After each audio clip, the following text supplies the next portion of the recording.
색깔 혁명 컬러 레볼루션은 구소련의 붕괴 이후에 유럽과 중앙, 아시아를 시작으로 해서 전개된 사회혁명들을 말하는데 독재 또는 부패한 정권을 겨냥한 여론전과 비폭력성을 드러내는 저항의 상징으로 색깔을 사용하면서 붙여진 이름으로 그들은 체제 전복을 시도하면서 특별한 색과 상징물을 앞세워 여론을 선동하는 수단으로 사용하게 됩니다.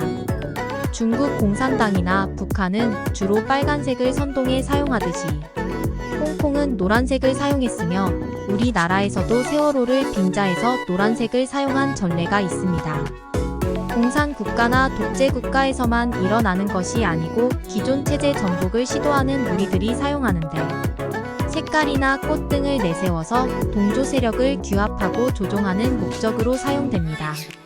2014년 홍콩 시위는 2014년 9월 28일부터 시작된 시위로 처음 시위가 시작된 것은 22일 홍콩에서 24개 대학교 학생이 동맹 휴업을 하면서이지만 28일부터 홍콩 금융 중심가 센트럴을 점거하면서 본격화됐었고 차기 2017년 선거의 홍콩 행정장관직 후보 제안 등의 반발에 이루어진 이 시위는 학생들이 주도로 하고 있으며 경찰의 최루탄을 우산으로 막아내 우산운동 또는 우산혁명이라고도 불렸는데 노란색을 주로 사용했습니다. 대학생들과 시민단체가 주축으로 시작된 홍콩 민주화 시위는 중국 공산당이 오는 2017년 홍콩 행정장관 선거에서 반중 인사를 후보군에서 배제하고 친중 인사만 후보로 나설 수 있도록 제안하자 시위대가 이를 철회할 것을 요구하며 촉발됐었으며 중국이 홍콩을 영국으로부터 돌려받으면서 약속한 대로 50년간 유지하기로 한 일국양제 체제를 무시하고 중국에 통합하는 과정에서 반발로 생겨난 운동입니다. 순수한 상태로 본다면 민주화 운동이지만 색깔 혁명이란 것은 사용하는 주체에 따라 그 성질이 많이 다릅니다. 단지 같은 단어를 사용하기 때문에 많은 사람들이 혼동할 수 있습니다. 혁명 레볼루션은 권력이나 조직 구조의 갑작스런 변화를 의미하는데 이전의 관습이나 제도, 방식 따위를 단번에 깨뜨리고 질적으로 새로운 것을 급격하게 세우는 일입니다. 혁명은 일반적으로 사회 구성체나 정치체제의 변화를 뜻하는데 혁명은 기존의 국가나 정권에 반하는 불복종, 불법, 폭력 등의 방법을 동원한 대중적인 사회운동을 통하여 국가나 정권을 몰아내고 새로운 권력을 수립하는 것으로 단순한 대중동원이나 정권 교체에 그치지 않고 정치, 경제, 사회, 문화 제방면의 변화를 이룩하는 걸 말합니다. 사회나 정치체제의 변화를 의미하는 경우가 일반적이나 경제나 문화, 사상 등 여러 분야의 급격한 변화를 가리키는 말로도 사용합니다. 민주국가에서는 지배계급이 피지배계급의 혁명적인 요구를 승인하고 의회에 있어서와 같은 양자 간의 협의의 결과로서 폭력의 행사 없이 평온하게 행해지는 혁명이며 주로 의회주의적 사회민주주의의 이데올로기입니다.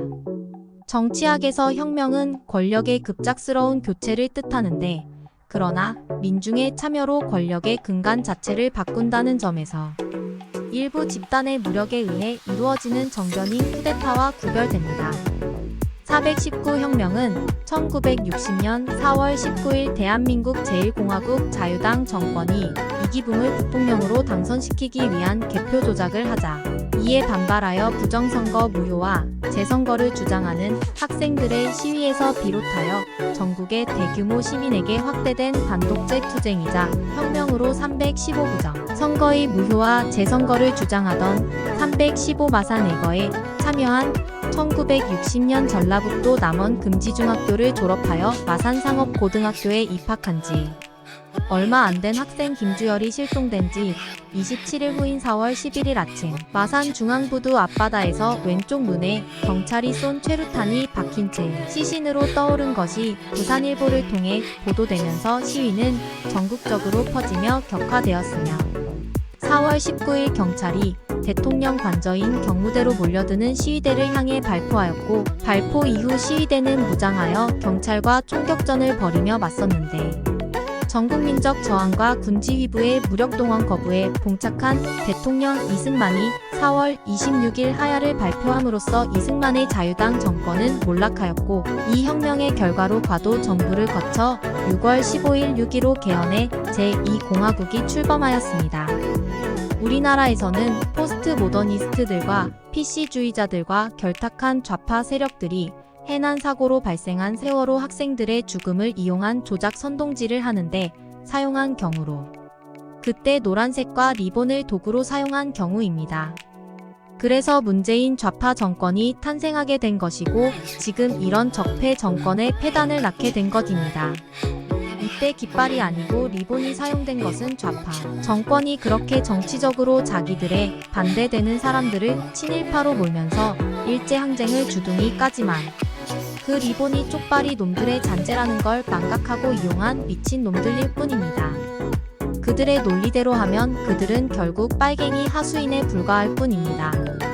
부정부패와 독재를 무너뜨려서 국민들에게 더 나은 삶을 제공하겠다고 시작되어서 국민들의 피로 만들어진 다음 정권이 같은 짓거리를 하는 걸 보면 포스트 모더니스트들에 의해 선동된 정치에 불과해진다는 얘기다. 중국 공산당도 이 색깔 혁명은 무서운 모양이다. 시진핑 지시에 의해 공안 부장이 모든 힘을 모아 색깔 혁명을 막아야 한다라고 지시를 한 걸 보면 시진핑의 리더십은 이미 시험대에 올라서 있고, 그가 장기 집권과 독재의 방식을 유지한다면 일부겠지만 중국 인민들의 저항도 생길 것이다. 중국 공산당이 두려워하는 것은 소련과 같이 몰락하는 걸 막아야 한다는 것이다. 중국 공산당이 무너진다면 지금까지 치부한 집권 세력들이 세계 어디에 가서 살더라도 목숨이 보장되기 어렵다. 그렇기 때문에 국방비보다 더 많은 예산으로 국민을 감시하는데 사용하고 있겠지만, 지금 미국에서도 이런 색깔 혁명이 민주당에 의해 사용되어지고 있다. 선동하는 일부 포스트 모더니스트에 의해 PC주의자들이 앞장서고, 거기 자금을 대는 딥스테이트와 정권을 잡으려는 민주당이 결탁한 결과이다. 트럼프는 기존의 정치 기반을 가지지 못한 상태에서 대통령으로 당선이 되다 보니까 기득권 세력인 정치가 재력가 등과 관계가 원만하지 못한 결과로 보인다.